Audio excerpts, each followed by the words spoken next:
So basically, we're Facebook friends now, so we talk a little bit there.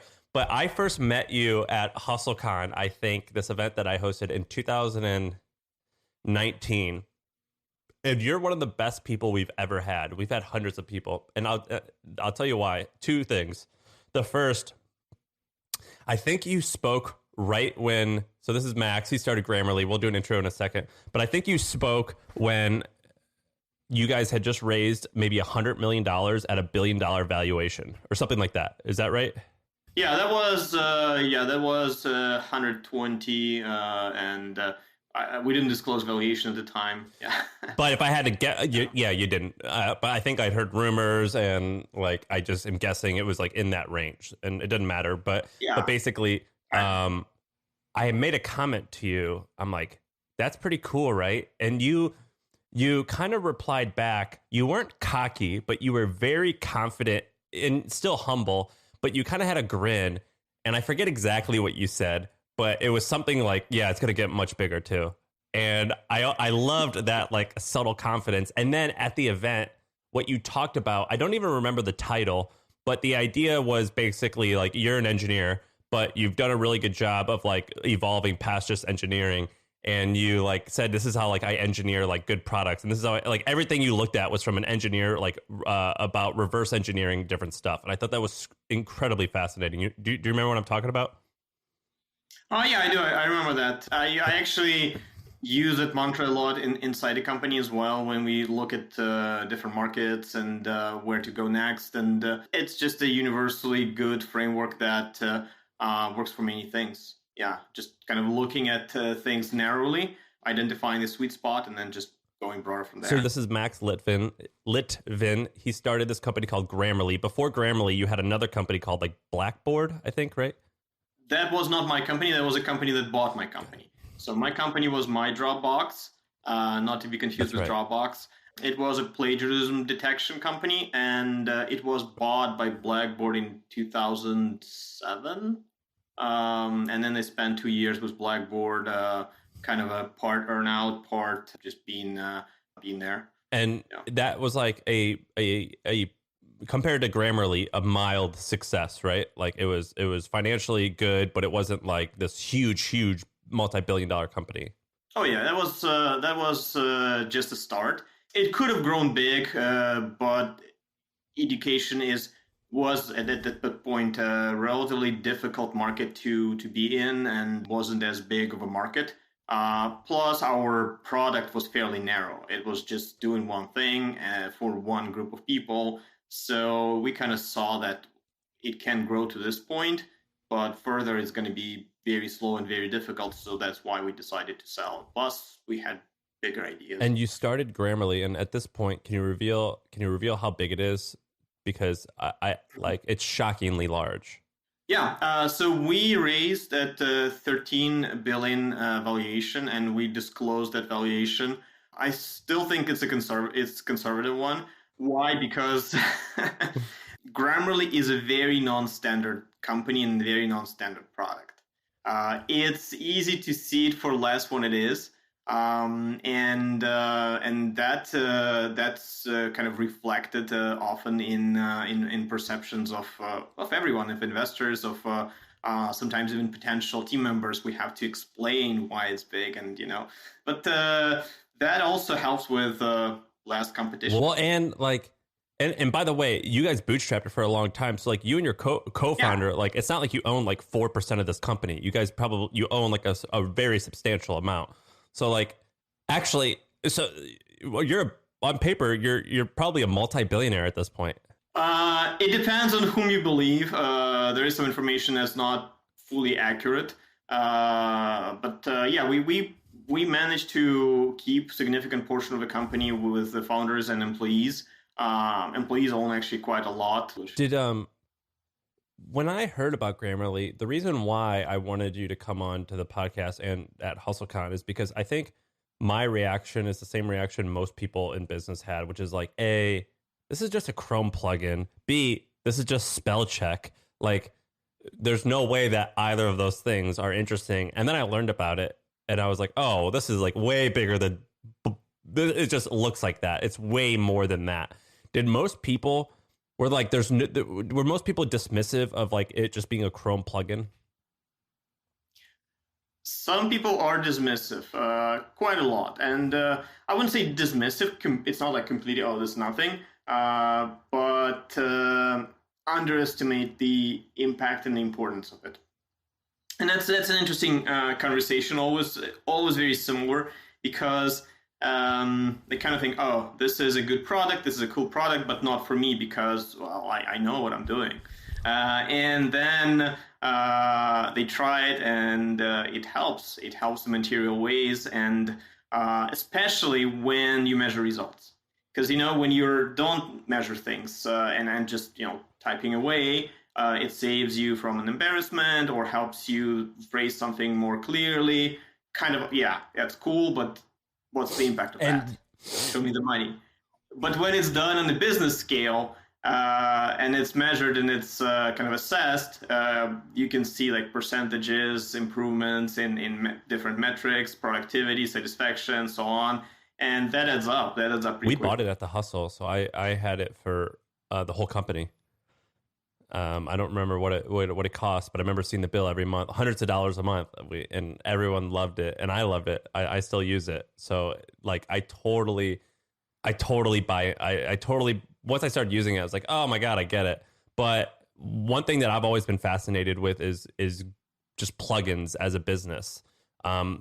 Particularly two types of plugins. WordPress plugins. There's a bunch of guys that have like some substantial sized businesses selling WordPress plugins, like $25-50 million a year. And then Chrome plugins, which I don't know if you like describe yourself as a Chrome plugin as a business. I don't think you are, but like it's definitely like one of the main ways in which most people interact with you, right? For now, yes. We just recently switched over to our flagship product being operating system level integration.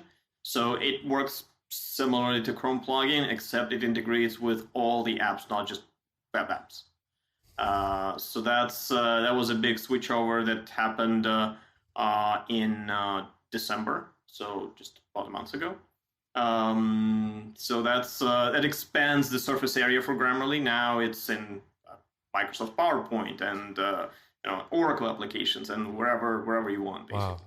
Wow. Did you? Why'd you hire a CEO, and when did you do that? It's kind of jumping topics, but we brought in a CEO, I think, in 2011, and one big reason for that was that both Alex, my co-founder, and I, we have a philosophy that everybody should be in their zone of genius, doing what they like and what they're good at, and no one of us was really experienced or even that passionate about scaling organizations, and that's what we were kind of the biggest thing we were looking for from a CEO, teaching us and doing that, basically scaling the company, because we realized that to do what we need to do, we need a lot of people. We need a big company. It's kind of a number of people and size is not a kind of a desired outcome in itself. It is a necessity because the goals are so big that you can't do it with 20 people or 30. How many employees did you have when you hired Brad? I think 20 something. Oh, wow. Nothing. I mean, small. Yeah, we were fairly small. We were making good revenue and being profitable at the time already, but the company was still very small. And that's kind of that realization that the opportunity is big and we need to scale. That pushed us to look for kind of external expertise. How did you? Because at that point, I guess you didn't raise money, so you and your partner it was like your business, it was your company and like your money. How did you not micromanage Brad? Because I did the same thing, and not micromanaging is tough because you're like, oh my God, if you make a mistake, you're going to lose money. And that's like my money. And so it's like really stressful to like let someone fail sometimes and learn. Were you micromanaging, or were you pretty emotionally healthy about it? I'd like to think we were emotionally healthy. Maybe Brad would disagree. I don't know. I actually will ask him. But I think part of it was out of necessity. There was just so much to do that if you micromanage, you get stuck. You not make progress. So there was just no time or resources or energy to micromanage anybody. We had to divide and conquer to actually keep making progress, because that's a lot of work. So just from the volume of things to do, everybody had to do their own thing. So that happened naturally, and part of it is a philosophy that, again, Alex and I share, that basically if you bring in smart people on board, like not listening to them or not letting them think independently is a waste. Basically, there is no point in bringing smart people on board. So that made it easy to kind of give freedom and give space to Brad and other leadership team members at Minhaj. What were your goals early on? Like, when you started the business, were like, man, I think this can make $10 million a year and provide a good lifestyle, or like, I think this could, or was it like, I think this could be like a multi-billion-dollar thing? Like, what were your goals early on? I think we decided that it could be a multi-billion-dollar business during our conversations with Brad, partially. So kind of Alex and I, we hoped that it could be, but then once we started talking with Brad about valuation, plans, and all that, when he was thinking about joining, then it became pretty clear that, yes, there is a multi-billion-dollar market out there. Are we going to capture it or not? To be determined, but at that point, but there is definitely an opportunity. So the size of the opportunity became clear fairly early, but past there, that took years to What was the vision that made, or what did you see that made you feel that it could be a multi-billion-dollar opportunity? And what was the vision? And was there any numbers that you saw early on that which said like, oh my gosh, there's something here? Yeah, so I think the breakthrough moment was when we saw that it is possible to help not just professional writers, people who write for a living every day, but also help casual writers or people who write as part of their job or part of their life, but not like a key part. So writing is not their like main product. They're no like novelists or researchers who are published and so on. So when we saw that it's possible to make a product that's useful for everybody else, then it clicked. And a very simple formula. If you look at amount of time we spend communicating and creating knowledge as a humanity, as all people in the world, that is a huge percentage of our time, and it's increasing because we spend less time doing things with our hands. Manufacturing is being automated. It's not like we were doing it manually anymore as much. So if you take this time that we spend communicating and creating knowledge and make it even 1% more effective, the impact is in trillions, not even billions.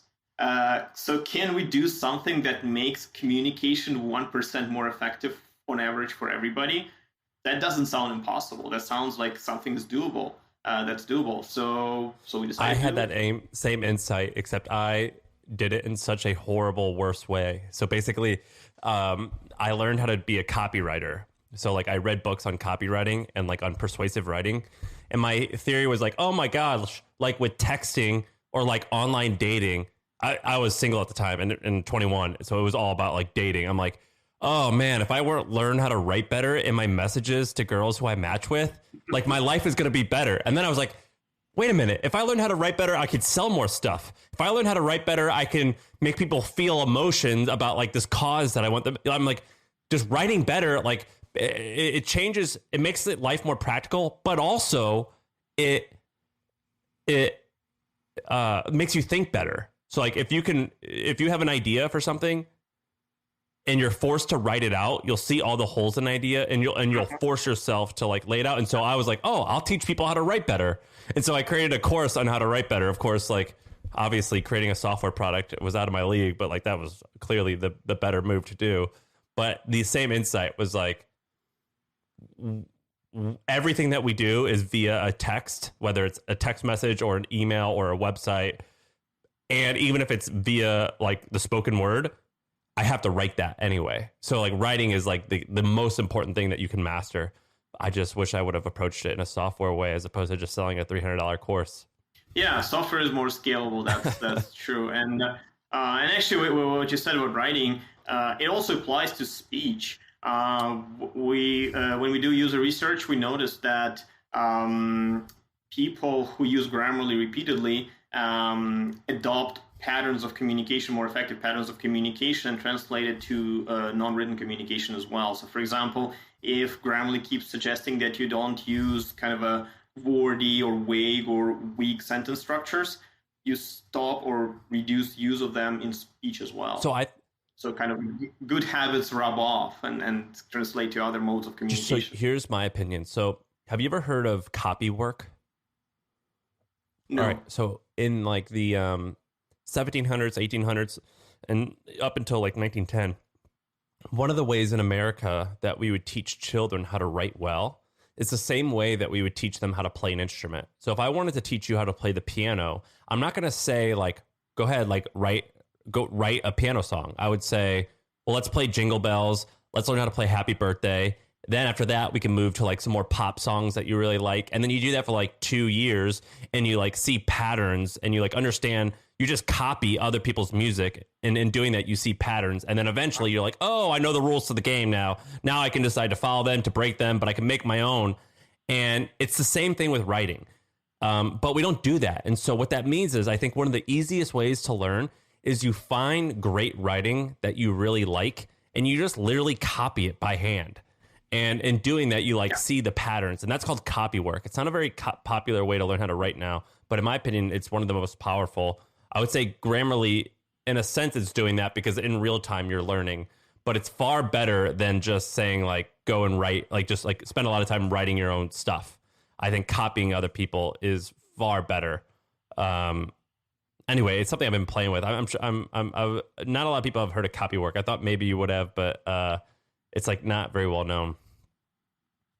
No, I haven't heard of it, but I've seen it done in many fields. At one point, I was passionate about photography, and same there. You just basically try to basically copy different photographs and recreate them, and this way you learn the language of that art.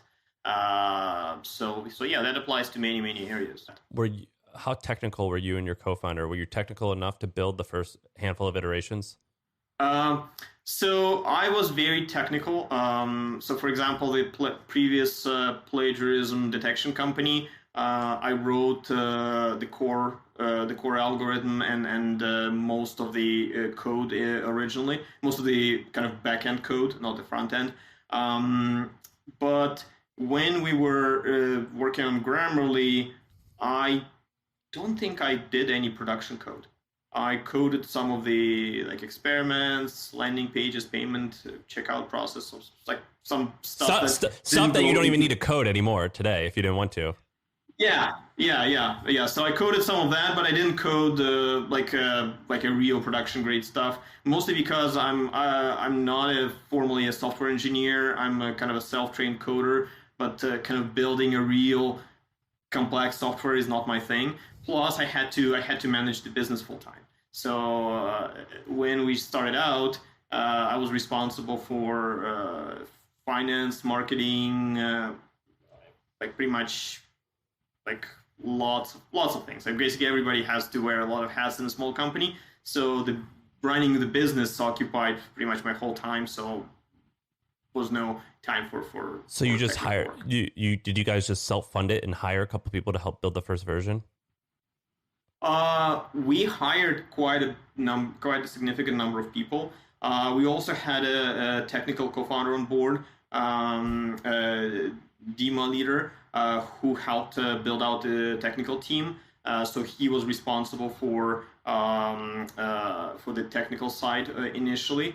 But yeah, because of our previous exit, we had some savings that we could put into Grammarly, some substantial savings we could put into Grammarly. So basically, we were both founders and the first investors. How much did you spend to get to make it work until like it was a sellable product? I don't remember, but it was quite like a a lot. million or 10 million, 500,000. Do you remember? I think it was close to a million. But it was a product that worked only for very small audience, very small use case. And it was not real time.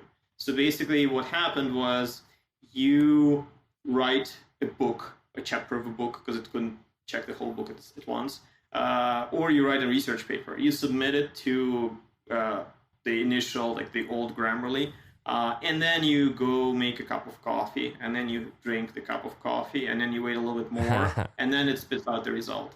And the result was probably half of it was real issues and half of it was false positives. But at the time, the audience, the target market was fine with that, because if you spend like 2 months writing a book, like what's extra half an hour to review all the potential issues, right? Even if they're not real. But that wouldn't fly with business writers, for example. If you're writing a business email that you need to send in 20 seconds, you're not going to deal with false positives. And did that version get you to profitability? Yeah. No shit. What'd you charge for it? $100 a year? We charged, I think, $90 a year, something like that. Yeah, or 100. I think $95 a year. How did the people hear about it? The first users? So that was interesting, because we launched 2 parallel streams, one to consumers and one to businesses, educational institutions, publishers, basic companies, consulting companies, and the consumer channel took off. Like, it grew exponentially from basically week 1. And enterprise or B2B, it took a longer to build. So once we kind of pushed both of them in parallel for about half a year, we saw that, well, kind of makes sense to focus on consumer for now, because it's just growing like wildfire. But B2B requires much more pushing, much more hiring, more people intensive, because you need sales team and all that. So we kind of decided to slow roll it a little bit, and focus on consumer for first few years. And was it through paid marketing or organic? We did everything. We tried all the channels available to us, and obviously different channels have different benefits. At the time, social was also easier to get free promotion from. Right now, obviously, kind of Facebook and others just want to capture all the value they create. But back then, it was easier to get stuff viral on social and just get like free promotion from that. SEO was easier as well. So many things were just like many channels were quite easier to do. But we relied on paid early on quite a bit, because it's a very quick feedback loop. You design an ad, you send it, or kind of put it in the system, and then you get back results like within hours. And it tells you if the message resonates, if there is a market for that, if you're finding that market correctly. You know that within like hours. It's in more traditional world, it's a weeks of market and hundreds research. Of thousands of dollars. So that's that was kind of why we were so bullish on paid from early on, even though it costs a lot of money. What companies are you guys trying to buy? Companies? Not specifically. I mean, we're open to that, but we're not like hunting to buy companies. Is there a problem that you need to be solved, and then you saw that this other company was solving that problem, that you'd buy it? So, like, let me give you an example. The founder of Jet, Jet.com, they sold to Walmart for some billions of dollars, and he's like, man, if we could figure out a way how to reduce returns by helping people pick the right sizes, we would buy that company for a lot of money. Is there anything inside of Grammarly where, like, man, we haven't figured out blank yet, but if someone did figure out blank, that's a cool company we would buy. That's a cool problem solved that we would buy. Yeah, there are many things, like things around doing more on device. like doing more and more processing on device. I think that would be very interesting to us because it enables better user experience, lower lag, potentially higher performance. It also helps alleviate some potential privacy concerns. So kind of a no-brainer to do more stuff on device, and it's cheaper for us to. Sorry, what does that mean? You mean like instead of you paying for all this cloud space for everything for calculating the suggestions on device. So basically, whenever we say, oh, this needs to be shorter, or rephrase it, like that, making that determination on your phone or on your laptop rather than sending it to cloud and having our servers crunch the numbers. So that's kind of a that has a number of benefits for both us. Actually, I don't know what those costs are. So how much does it cost to like what percentage of your revenue do you spend on, or maybe like how does the payroll cost compared to like your hosting costs? I would say it's comparable. Hosting costs are like, even though we don't host much of the data, like we're not like Dropbox where we store files, but the processing is quite expensive, especially if you consider that we have tens of millions of free users who are not paying us anything, and we don't monetize them in any way at all, because we don't sell user data, we don't show ads, we don't do any of that. So basically, all the free users are not monetized until they subscribe. So that makes us be conscious of processing costs, especially for regions where not many people can upgrade to premium, like developing countries. How many employees do you have? I don't recall exactly, but I would say somewhere around 800. Damn, so then you're paying a shit ton for that hosting.